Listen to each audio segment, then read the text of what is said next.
Hello viewers, welcome back to our channel Marigold IELTS Spoken English Hub. I am Poonam Kalra.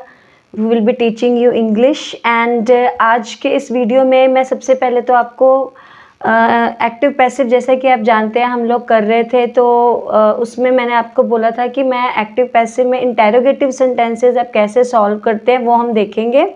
Plus मैंने last video में आपको एक छोटी सी exercise दी थी, तो उसके भी आंसर्स मैं आपको एंड में बताऊंगी। तो आप फटाफट अपना कॉपी पेन ले आओ और फटाफट आप जो मैं समझा रही हूँ आप लिखते चले जाओ। And without wasting any time now I am continuing my discussion. तो आज के जो इंटेरोगेटिव सेंटेंसेस हैं, इंटेरोगेटिव का मतलब होता है क्वेश्चंस। एक्टिव पैसिव वॉइस में अगर एक्टिव वॉइस के क्वेश्चंस हैं, आप उनको पैसिव वॉइस में कैसे चेंज करते हैं। तो फर्स्ट सेंटेंस मैंने यहाँ पे क्वेश्चंस को 2 पार्ट्स में डिवाइड किया है। First WH questions and second मैं आपको जो सेकंड पार्ट में आपको बताऊंगी यस नो टाइप के क्वेश्चंस, जिनके जवाब यस या नो में होते हैं। तो सबसे पहले हम शुरू करते हैं WH type questions. Now in these questions the first question is what do you make, तुम क्या बनाते हो। ओके, तो अब इसको हमने एक्टिव वॉइस के सेंटेंस को पैसिव में चेंज करना है। तो जहाँ पे व्हाट था, व्हाट की जगह व्हाट ही आएगा। And do you make, what यहाँ पर अगर आप ध्यान से देखें, मान लो व्हाट की जगह आप कोई चीज़ सोच सकते हैं कि आप ये बनाते हो। अगर आप इसका आंसर आप देखेंगे ना, व्हाट डू यू मेक, मान लो इसका आंसर है यू मेक अ काइट, तो आप क्या करेंगे इस सेंटेंस को पैसिव बनाने में कि यू मेक अ काइट। तो आप क्या करेंगे, अ काइट, काइट को आप पहले ले आएंगे, है ना। एंड मेक की जगह, क्योंकि ये वर्ब की फर्स्ट फॉर्म है, मैंने आपको जो फॉर्मूलेज बताए थे उसके अकॉर्डिंग मेक की जगह यहाँ पे क्या हो जाएगा, काइट सिंगुलर है, इज आ जाएगा। मेक की थर्ड फॉर्म होती है made, kite is made by you. ठीक है, तो हमारा लेकिन क्वेश्चन है व्हाट डू यू मेक। तो व्हाट की जगह आप समझ लो ये एक चीज़ है, अ काइट। तो व्हाट अ काइट, इज आ गया यहाँ पर, मेक का हमने क्या लिख दिया, इज मेड बाय यू। आप समझ रहे हैं ना, यहाँ पर व्हाट को आप ये इमेजिन करो, आपको एग्जाम में जब भी कोई ऐसा क्वेश्चन आता है व्हाट वाला कि व्हाट डू यू मेक, तो इसमें आप कोई भी आंसर खुद सोच लें। मान लो आप ये आंसर सोच लो, जैसे मैंने आपको बताया कि यू मेक अ काइट, और उसका पैसिव वॉइस क्या होगा, kite is made by you. तो इसका क्वेश्चन क्या हो जाएगा, what is made by you. तो इसीलिए इसका आंसर आ गया what is made by you. Now the next question is who caught the thief. ठीक है जी, अब मान लो इसका आंसर आप खुद ही दो, हु कॉट द थीफ। मान लो आप कहते हैं पुलिस कॉट द थीफ। ठीक है, हु कॉट द थीफ, आपने आंसर क्या बनाया, पुलिस कॉट द थीफ।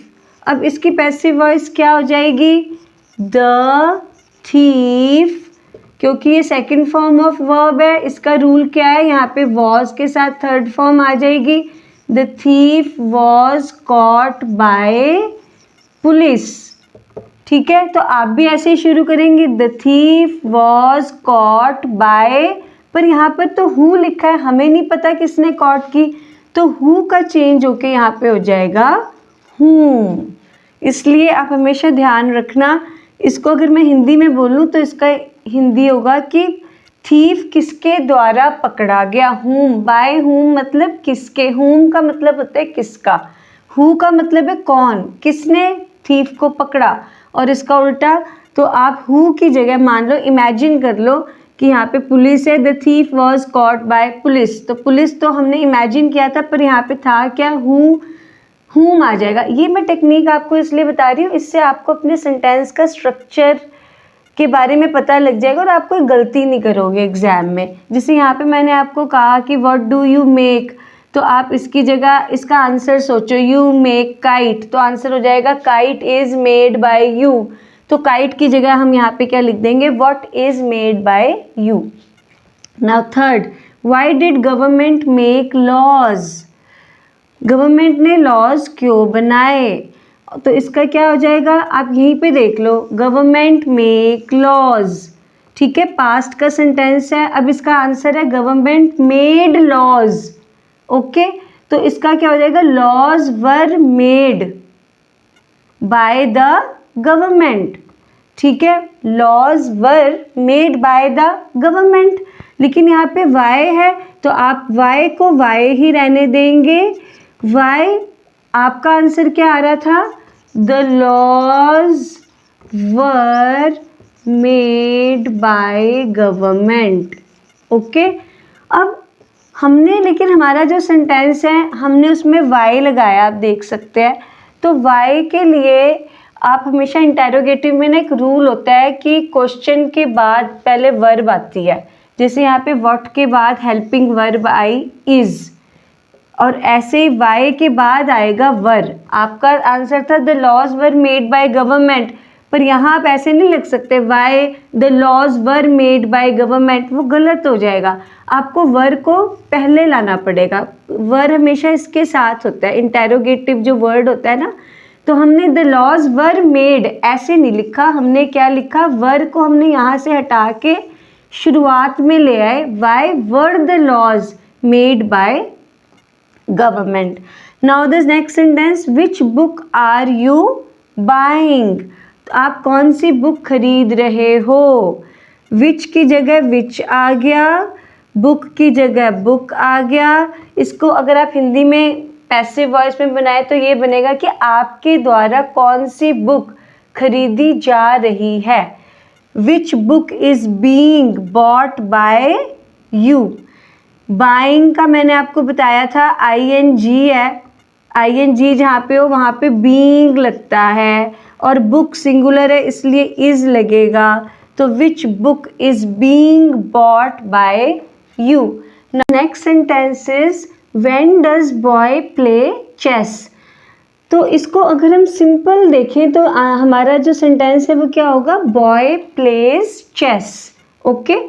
अब बॉय प्लेज चेस, इसकी पैसिव वॉइस क्या होगी, chess is played by boy, जैसे मैंने यहाँ लिखा हुआ है chess is played by boy. पर अब ये जो क्वेश्चन है ये व्हेन से है, तो व्हेन का व्हेन लिख देंगे आप, और ये जो प्लेड से पहले इज था ना, ये इज हम अब प्लेड से पहले ना लिख के व्हेन के बाद लिखेंगे, क्योंकि मैंने आपको ऑलरेडी बताया है अभी कि WH टाइप के जितने भी क्वेश्चंस है ना, WH वर्ड वाला जो क्वेश्चन है, क्वेश्चन वाला जो वर्ड होता है जैसे व्हाट, वेयर, व्हेन, हाउ, इसके एकदम बाद हमें पहले हेल्पिंग वर्ब लिखनी होती है, जैसे do, does, is, am, are, was, were. तो ये रूल है, इसलिए आपको ये इज यहाँ से हटा के यहाँ लगाना पड़ेगा। तो आपका आंसर क्या बन जाएगा, व्हेन इज, बाकी वैसे का वैसे ही, chess played by boy, chess played by boy. Now the next question is where have you deposited money, ठीक है। अब इसमें वेयर का वेयर आ जाएगा और वेयर हैज़, अब इसमें देखो सिंपल अगर आप इसको सोचो ये सेंटेंस हो, you have deposited money, you have deposited money, तो इसकी पैसिव वॉइस क्या होगी, money has been deposited by you, okay. तो money has been deposited by you, अब हैज़ को लेकिन हमें यहाँ पे लाना पड़ेगा, तो आंसर क्या हो जाएगा, where has money been deposited by you, ठीक है। आप थोड़ी देर के लिए, अगर आपको इस तरीके की कोई एक्सरसाइज एग्जाम में आती है, आपने थोड़ी देर के लिए इंटेरोगेटिव को सिंपल एफर्मेटिव सेंटेंस में चेंज कर लेना है। एफर्मेटिव सेंटेंस में चेंज करके जो आपको रूल्स बताए हैं मैंने, आपने उसके अकॉर्डिंग एक्टिव को पैसिव में कन्वर्ट कर लेना है। जैसे यहाँ पर where you have deposited money, इसे आप पहले एफर्मेटिव में चेंज करो, सिंपल हो जाएगा, you have deposited money, where हम नहीं अभी मान रहे, you have deposited money, okay.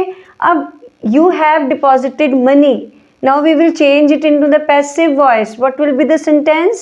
Money has been deposited by you. अब मनी हैज़ बीन में से हैज़ उठा के हमने कहाँ लगा देना है, ये हमारा जो WH वाला क्वेश्चन है, हमने हैज़ इसके साथ लगा दिया तो हमारा आंसर बन गया where has money been deposited by you. Now we move on to the तो मैंने यहाँ पे लिखा भी है where has money been deposited by you, as you can see it. So now I will tell you about the do does yes no type of questions जिनका answer yes या no में होता है, तो मैं आपको वो फटाफट बता देती हूँ। तो इसमें आप क्वेश्चंस नोट कर लीजिए। The first question is yes no type। the first question is do you like the book, do you like the book। so what will be the answer, the answer is अब इसमें भी यही है you like the book, the book is liked by you, तो इसे हम question में हो जाएगा is the book liked by you। ठीक है। नेक्स्ट did the teacher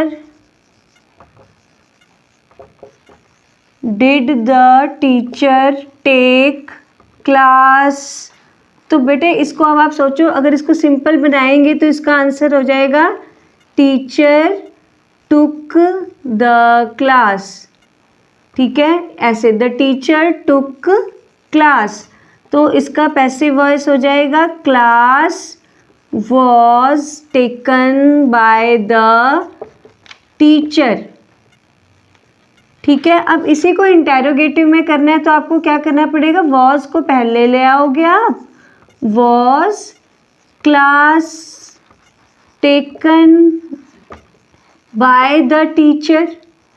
ठीक है, ऐसे जैसे यहाँ पे do you like the book, तो इसका सॉरी यहाँ पे इज नो, ठीक है, do you like the book, तो इसका पैसिव वॉइस था the book is liked by you, तो हमने इस इज को स्टार्टिंग में ले आए और हमारा बन गया is the book liked by you. अगर डू है क्वेश्चन में, इसका मतलब आंसर में होगा वर्ब की फर्स्ट फॉर्म, डिड है तो आंसर में होगी वर्ब की सेकंड फॉर्म, और जब वर्ब की सेकंड फॉर्म होती है तो हमने रूल्स में पढ़ा है कि वॉज के साथ वर्ब की थर्ड फॉर्म आएगी। ठीक है, अब मैं आपको नेक्स्ट क्वेश्चन बताती हूँ। आप आई होप आप फटाफट नोट कर रहे हो, साथ साथ आप वीडियो पॉज करके साथ साथ नोट करते जाएं। ओके, नेक्स्ट है is he doing study. Suppose ये क्वेश्चन है तो आपने क्या करना है, इसको सिंपल लिख लेना है ही इज डूइंग स्टडी। ठीक है, अब इसकी पैसिव वॉइस क्या होगी, ही इज डूइंग स्टडी, इसकी पैसिव वॉइस होगी study is being done by him. Okay, अब इसका हम क्वेश्चन, पहले हमने एक्टिव बनाया, पैसिव बनाया, अब हम क्वेश्चन वाला पैसिव बनाएंगे। वो कैसे, इज, ये इज हेल्पिंग वर्ब शुरू में आ जाती है जितने भी यस नो वाले क्वेश्चन है। Is study being done by him, he का हिम बन जाता है हमेशा। तो ये आप देखो इस तरीके से बहुत ही सिंपल स्टेप्स हैं, आपको बिल्कुल भी दिक्कत नहीं होगी। एग्ज़ाम में अगर आपको ऐसा कोई क्वेश्चन आता है, बिल्कुल कोई गलती नहीं होगी आपकी। Is he doing study, he is doing study, study is being done by him, is study being done by him. तो इज़ ही डूइंग स्टडी, इसकी पैसिव वॉइस क्या बन जाएगी, इज़ ही डूइंग स्टडी, तो क्या हो जाएगा is study being done by him. Okay, now I move on to the next question, will they help you in your difficulty, will they help you in your difficulty। ये जो मैं आपको तरीका बता रही हूँ, शुरू शुरू में आप ऐसे करो, लेकिन बाद में जब आपकी बहुत ज़्यादा प्रैक्टिस हो जाएगी फिर आपको इतना लंबा तरीका अप्लाई करने की ज़रूरत ही नहीं पड़ेगी, क्योंकि चीज़ें आपकी टिप्स पे हो जाएंगी। तो ये जो हमारा पहले क्वेश्चन वाला था, इसको हमने पहले एफर्मेटिव में चेंज कर लेना है। तो इसमें हो जाएगा they will help you in your study. अब इसकी हम पैसिव वॉइस बनाएंगे, ठीक है। पैसिव वॉइस ये एक्टिव वॉइस का था। पैसिव वॉइस में क्या हो जाएगा, they will help you in your study, इसका हो जाएगा you will be helped bye them in your study, ठीक है जी। अब हम इसको बनाएंगे इंटेरोगेटिव पैसिव में, जो कि हमें करना है, ठीक है। तो इसका हमें कैसे हो जाएगा, you will be helped bye them in your study. तो बेटे इसमें फिर ये जो हेल्पिंग वर्ब है ये स्टार्टिंग में आ जाएगा। तो आप कैसे बनाएंगे, विल यू बी, बाकी सारा वैसे का वैसे बिना किसी टेंशन के, बिल्कुल आपका एकदम सही होगा exam, in your study, okay. और यहाँ आ जाएगा क्वेश्चन मार्क। तो ये जो क्वेश्चन था इसका पैसिव वॉइस ये है कि will you be helped bye them in your study. तो इसी तरीके से जितने भी आपके येस नो वाले क्वेश्चन है, जैसे हैज़ ही मेड टी, तो इसको आप कैसे बोल दोगे, ही हैज़ मेड टी। अब इसकी पैसिव वॉइस आ जाएगी, tea has been made by him, ठीक है। और उसके बाद हैज़ को स्टार्टिंग में लाएंगे, has tea been made by him. तो ये थे हमारे आज के क्वेश्चंस थे। अब मैं आपको पिछली वीडियो में जो मैंने आपको एक्सरसाइज करने के लिए दी थी, अब मैं आपको उसके आंसर्स लिख के बता रही हूँ, आप ये नोट कर लें। Now the answers of the exercise, जो मैंने आपको अपनी लास्ट वीडियो में एक्सरसाइज बताई थी। तो पहला क्वेश्चन था, pollution is spoiling the environment,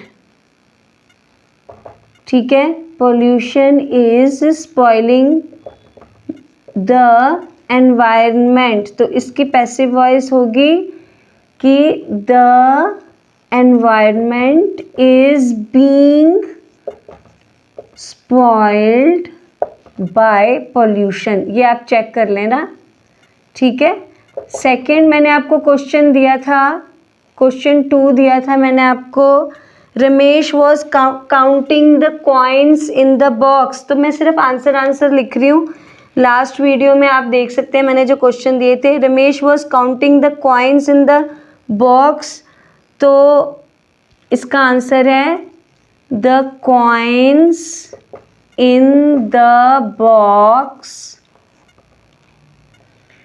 were being counted by Ramesh. Next जो था, he had given a very good advice। जो ये वीडियो आज फर्स्ट टाइम देख रहे हैं, मैं डिक्टेट करवा रही हूँ। अगर आपने लास्ट वीडियो से नोट नहीं किए थे क्वेश्चंस तो मैं डिक्टेट करा रही हूँ, आप नोट कर लो, उनके आंसर्स मैं यहाँ पर लिख रही हूँ। he had given a very good advice to his younger brother, तो इसका आ जाएगा a very good advice had been given by him to his younger brother. Next है, we will have cooked delicious food for the guests. तो